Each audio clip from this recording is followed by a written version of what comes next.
Hey folks, and welcome to CarStars' 10 Cool Facts About Tuck's 67 Shelby Mustang in the 1987 film, Innerspace. Fact number 1. There were two customized 1967 Ford Mustang convertibles sourced for use in the film.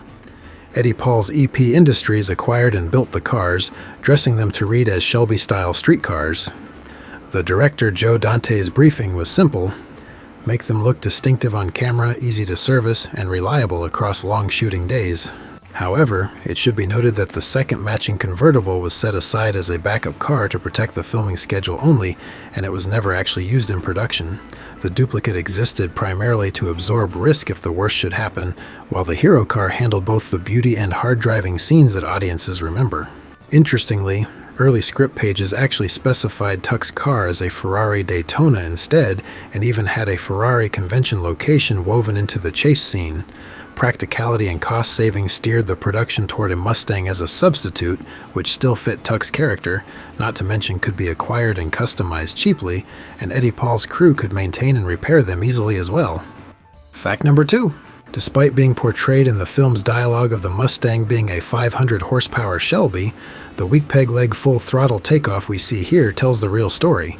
The car actually just ran its stock 289 V8, outputting around 200 gross horsepower. Yet, the 289 still gave enough of a V8 growl to suit the director while staying predictable for the stunt and actor drivers. As we can plainly see on screen by the straight line shifter and how gear changes and driving scenes happen with both of the driver's hands on the wheel, the Mustang actually had an automatic transmission, which is yet another direct contradiction to the in-film dialogue, which said it was a 5-speed manual. Fact number 3. The actual 1967 Shelby Mustang GT350 kept small block lightness in a tougher body. Ford's 289 high-performance V8, aluminum high-rise intake, and Holley 4-barrel delivered an advertised 306 gross horsepower. Drivers chose a close ratio 4-speed or C4 automatic feeding a 9-inch rear. Power front discs were standard. Coney shocks and quick steering kept responses crisp, adding refinement without losing the eager, rev-happy character that defined early Shelbys. The GT350 was more than just tougher looks and power, it was also smarter. A longer fiberglass nose, pinned hood, and dual grille lamps set the face. Functional side scoops fed rear brake cooling, and a fiberglass tail panel framed sequential Cougar taillights. Inside, a padded roll bar, inertia reel shoulder belts, wood rim wheel, and Stewart Warner gauges delivered a purposeful civilized cockpit as well. Options broadened the appeal: spoke aluminum wheels, fold-down rear seat, air conditioning, and a dealer-installed Paxton supercharger added even more power without hurting drivability. The GT500's big block stole headlines, yet many drivers favored the GT350 for lighter steering effort and sharper turn-in. It remained the sweet spot, a street machine with real track manners, happy to idle through traffic and then sing to redline when prompted, wearing muscular bodywork from every angle. Fact number 4. Most people that know a little about vintage Mustang's first reaction to seeing this supposed 67 Shelby GT350 convertible was, there weren't any 1967 Shelby Mustang convertibles, but that's actually not entirely true. There may not have been any production 67 Shelby Mustang convertibles, but Shelby did build exactly one factory-built convertible in 1967, an engineering and styling prototype used to prove out the idea of offering a drop top the following year. Under the hood sat the Shelby 428 V8 with dual 4 barrels, the one-year-only engine setup that made the first GT500 such headline cars. This particular convertible's job wasn't racing, it was validation and photography, so it had to look right, sit right, and function as a complete package for executives and magazines.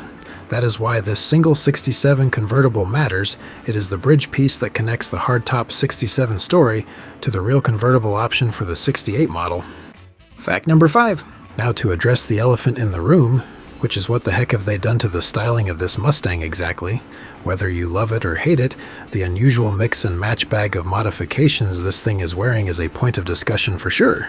Its visual reworking picked up some Shelby GT350 cues, but most never actually existed on a real 67 Shelby model oddly, including pronounced fender flares, side exit exhaust, Shelby lettering across the deck lid, and probably the most obvious giveaway being the regular Mustang non-Shelby taillights.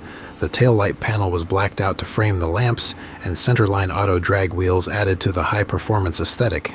Some interior modifications were present also, but minimal, the main changes being the aftermarket steering wheel, the added Shelby GT 350 emblem on the dashboard, an aftermarket center console mounted triple gauge cluster, and painted side mirrors. Fact number 6. The Mustang's XUJ490 California license plate was part of a fictional prop plate series used in Hollywood at the time that spanned a number of different productions.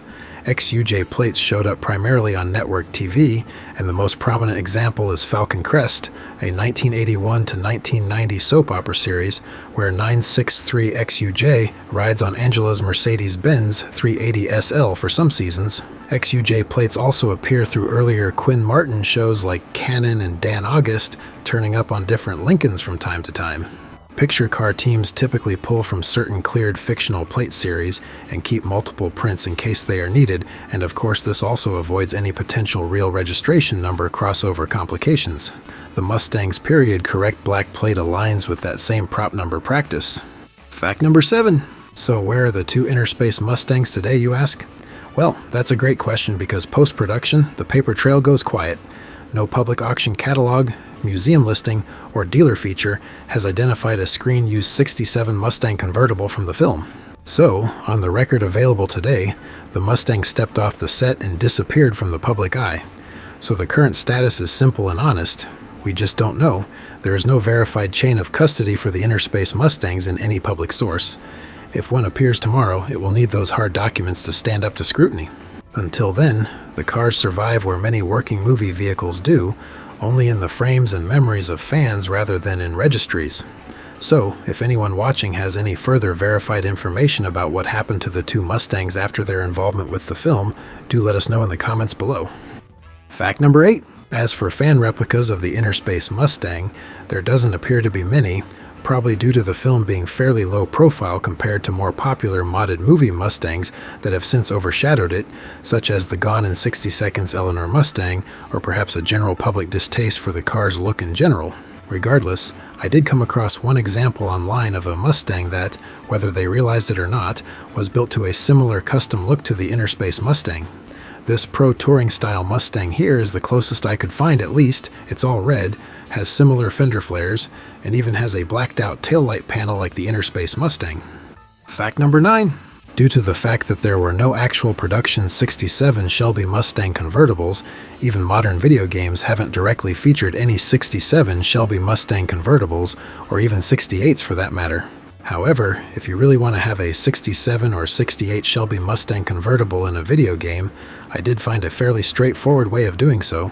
If you get the popular 2018 game called Car Mechanic Simulator 2018 with the Ford DLC pack, you can then go to the Steam Workshop and download the 67/68 Shelby Mustang convertible add-on for the game. That will add the base 67 and 68 Shelby convertibles, and then you can work on it in your garage and you can customize it a bit to get it somewhat close to looking like the Innerspace Mustang at least, except an actual Shelby version, which is even better and pretty cool. Fact number 10. Looking into the scale model world, although Innerspace never gained a big enough following to spawn any merchandising to create any direct replica models of the Mustang, there have been many 1967 Mustang scale models of various option variations, sizes, and brands over the years, both standard Mustangs and probably even more Shelby Mustangs. So, let's take a look at our best convertible options available today. For diecast models, probably the highest detail standard 67 Mustang convertible you'll find out there is this 1/24 scale example from the Danbury Mint, which can be had on eBay for around $250.